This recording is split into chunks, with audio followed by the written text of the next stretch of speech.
Bon, je lis beaucoup de thrillers, hein, donc il faut y aller pour m'étonner quand même. Donc celui-ci, eh ben, c'est un thriller. C'est un thriller, il n'y a pas vraiment d'enquête, mais je dis thriller parce qu'il y a quand même une prise d'otage, il y a quand même une affaire de justice dedans, voilà. Et alors c'est un tome 3, je m'en suis aperçue en voyant que l'auteur avait déjà écrit 2 ouvrages, dont un qui s'appelait Négo, et dans ce tome-là, on suit entre autres, un négociateur. Donc j'ai vérifié, effectivement, ce négociateur, on le retrouve dans 2 ouvrages précédents, Négo et l'organisation. Il s'agit de Milo, de Laurent Combalbert, aux éditions Calman Lévy Noir. Alors là, on voit une femme qui a l'air d'être kidnappée. Et en effet, c'est le cas. On suit, entre autres, une femme, une chirurgienne colonel qui s'est fait kidnapper en Haïti pendant qu'elle faisait partie de Chirurgiens sans frontières.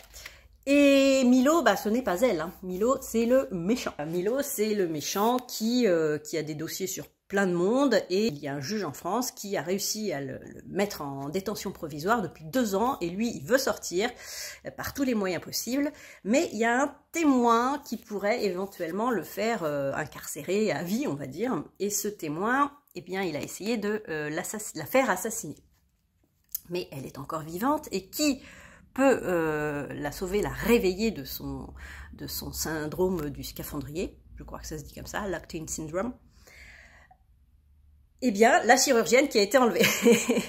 Donc, on fait appel à un négociateur pour essayer de retrouver, de libérer cette chirurgienne dans les temps, très vite, quoi, pour qu'elle puisse opérer le témoin qui pourra faire incarcérer à vie Milo.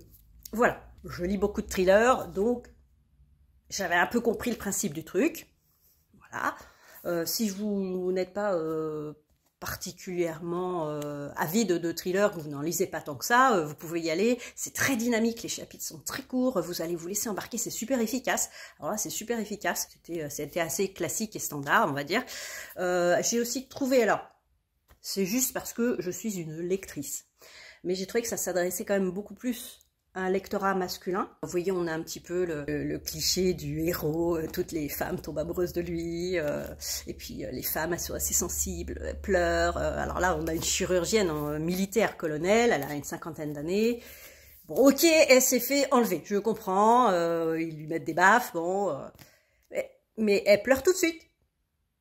Je veux dire, t'es une colonel, quoi, t'es une chirurgienne, t'as des nerfs d'acier, tu vois. Enfin, bon, voilà, il y a des petites choses comme ça qui m'ont fait...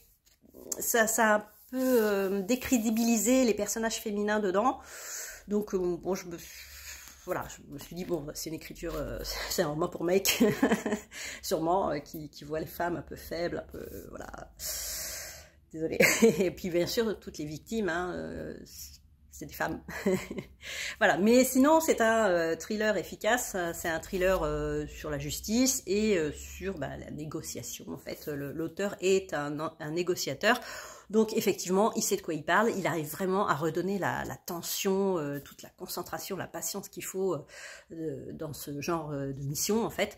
Donc il se passe pas forcément, il n'y a pas d'action tout le temps, parce qu'il y a des moments de négociation justement, d'attente, de réflexion, etc., de psychologie aussi, pas mal. Et j'ai trouvé qu'il y avait aussi quelques facilités scénaristiques. Alors bien sûr, hein, il faut qu'il y ait une intrigue, etc., mais il y a des choses, quand on lit un peu attentivement, on se dit, mais ils auraient pu carrément faire autrement, ça aurait été beaucoup plus simple, d'un côté comme de l'autre, hein, du côté du méchant ou du côté des gentils. Voilà, donc bon, je pense que c'est pour ça que je vous disais, quand on lit pas beaucoup de thrillers, ça passe. En plus, bon, ça se lit très vite, donc on peut très bien passer à côté de ces facilités. Mais quand on cogite un petit peu sur ce qu'on lit, on se dit, voilà, si ça s'était passé comme ça dans la vraie vie, il n'y aurait pas eu d'intrigue parce que ça aurait été résolu beaucoup plus facilement d'un côté comme de l'autre. Et donc ça en fait quelque chose d'assez efficace, plutôt pour hommes et plutôt pour des gens qui lisent pas des thrillers tout le temps comme moi.